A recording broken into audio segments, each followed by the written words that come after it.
ঘুম একদমই হয় না। সারা রাত না ঘুমিয়ে সারাদিন ক্লান্ত থাকার পরে যাদের শরীরে নানান ধরনের রোগ ব্যাধি হচ্ছে, আজকের এই বিশেষ ভেষজটি তাদের জন্য শতভাগ কাজ করবে। এই যে ভেষজ গাছটি দেখতে পাচ্ছেন, এর নাম ব্রাহ্মী শাক। এই ব্রাহ্মী শাক আপনার অঞ্চলেও হয়তো আপনার হাতের কাছেও রয়েছে। যদি না থাকে তাহলে এই ব্রাহ্মী শাক দিয়ে যে ঔষধগুলো বাজারে পাওয়া যায় তার নাম এই ভিডিওতেই জানিয়ে দেব। সেই ব্রেইন টনিক বা সেই সবথেকে মূল্যবান ওষুধটি আপনিও খুব সহজেই খেতে পারবেন। এই যে ব্রাহ্মী শাক, আপনি এটা কিভাবে খেলে সবথেকে বেশি উপকার পাবেন, কয়দিন একটানা খেতে হবে, কোন বয়সের মানুষজনের জন্য এটা সবথেকে বেশি উপকারী, ঘুম ছাড়া আর কোন কোন রোগের জন্য ব্রাহ্মী শাক সবথেকে বেশি উপকার করে, সেই সব প্রশ্নের উত্তর পেয়ে যাবেন আজকের ভিডিওতে। এই যে শাকটা দেখতে পাচ্ছেন, ব্রাহ্মী শাক, প্রাচীন আয়ুর্বেদ চিকিৎসা শাস্ত্রে ব্রাহ্মীর সব থেকে গুরুত্বপূর্ণ ব্যবহারের উল্লেখ রয়েছে। মস্তিষ্কের জন্য সব থেকে উপকারী যদি কোনো ভেষজ থাকে তবে সেটা হলো এই ব্রাহ্মী। এটাকে আধুনিক মেডিকেল সায়েন্স বলছে ব্রেন বুস্টার।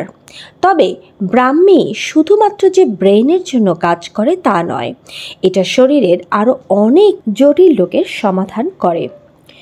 রক্ত প্রবাহ বৃদ্ধিতে সহায়তা করে ব্রাহ্মী শাক। ব্রাহ্মী শাকে রয়েছে প্রচুর পরিমাণে নাইট্রিক অক্সাইড, যা উচ্চ রক্তচাপের ঝুঁকি কমিয়ে দেয়। ব্রাহ্মী শাক রক্ত পাতলা করতে সহায়তা করে, যার কারণে রক্তের জমাটবদ্ধতা বা ব্লাড ভেসেলসগুলোর মধ্যে রক্ত জমাট বাঁধার কোনো সম্ভাবনাই থাকে না। এতে করে আপনার ব্রেইন স্ট্রোক বা কার্ডিয়াক অ্যারেস্ট হওয়ার ঘটনাও কিন্তু ঘটে না। রক্ত পাতলা করে, যার কারণে শিরাগুলোতে খুব সহজেই রক্ত প্রবাহ সংগঠিত হয় আর একদম ব্রেন পর্যন্ত রক্তের প্রবাহ ঠিক থাকে। মানসিক উদ্বিগ্নতা বা স্ট্রেস কমাতে সাহায্য করে এই ব্রাহ্মী, যেটা নিয়ে শুরুতে কথা বলেছি। এটা শুধু যে ঘুমের জন্য চমৎকার কাজ করে তা নয়, কারণ কি, যখনই আপনার ভালো ঘুম হবে তখন কিন্তু আপনার মানসিক এই স্ট্রেসও থাকবে না। ব্রাহ্মী শাকের মধ্যে রয়েছে প্রচুর পরিমাণে অ্যান্টিঅক্সিডেন্ট। এছাড়া এতে এমন কিছু উপকারী উপাদান রয়েছে যা অ্যাডাপ্টোজেন ভেষজ হিসেবে বিবেচিত হয়। এর কারণে এই ব্রাহ্মী শাক খেলে ঘুম এত ভালো হয় এবং মানসিক উদ্বিগ্নতা, দুশ্চিন্তা আপনা আপনি এটা কেটে যায়। মন উৎফুল্ল থাকে।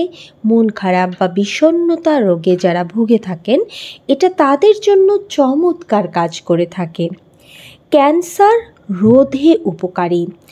আপনি কি জানেন যে যে কোনো মানুষের যে কোনো সময় যে কোনো ধরনের ক্যান্সার হতে পারে, কিন্তু আপনি যদি সপ্তাহের মাত্র নির্দিষ্ট কয়েকটা দিন ব্রাহ্মী শাক খান তাহলে আপনার ক্যান্সার রোধ করবে।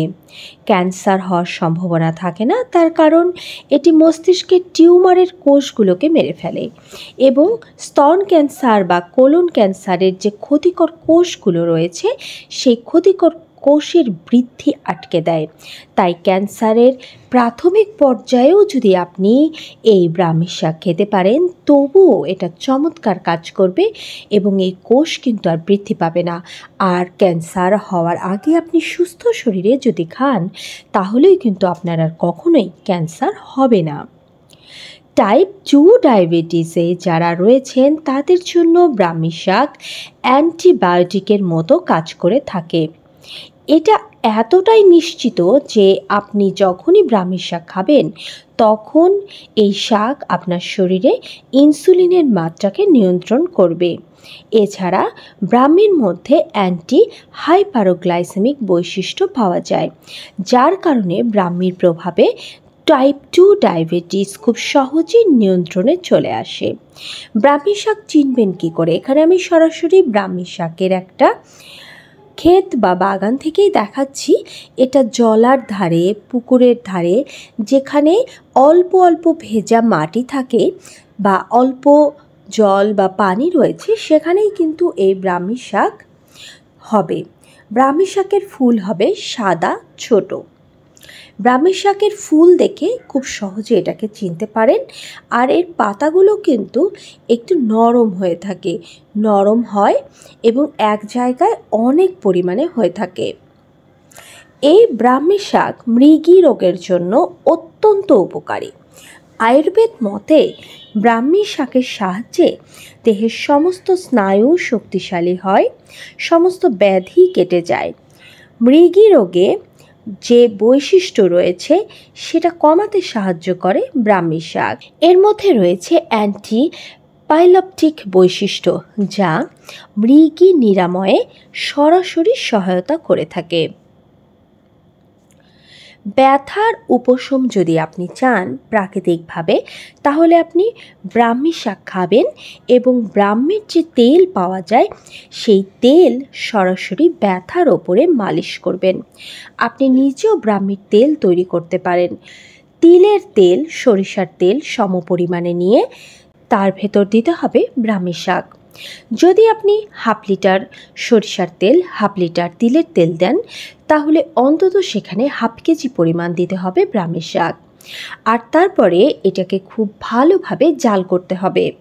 জাল করতে করতে খুব হালকা আঁচে যখন দেখবেন যে তেল খুব ভালোভাবে ফুটছে, ব্রাহ্মী শাকও খুব ভালোভাবে তেলের মধ্যে ভাজা হয়ে গেছে, এমনকি শাকগুলোকে আর সেভাবে চেনাই যাচ্ছে না, সেই অবস্থায় বুঝবেন যে আপনার ব্রাহ্মী শাকের তেল প্রস্তুত হয়ে গেছে।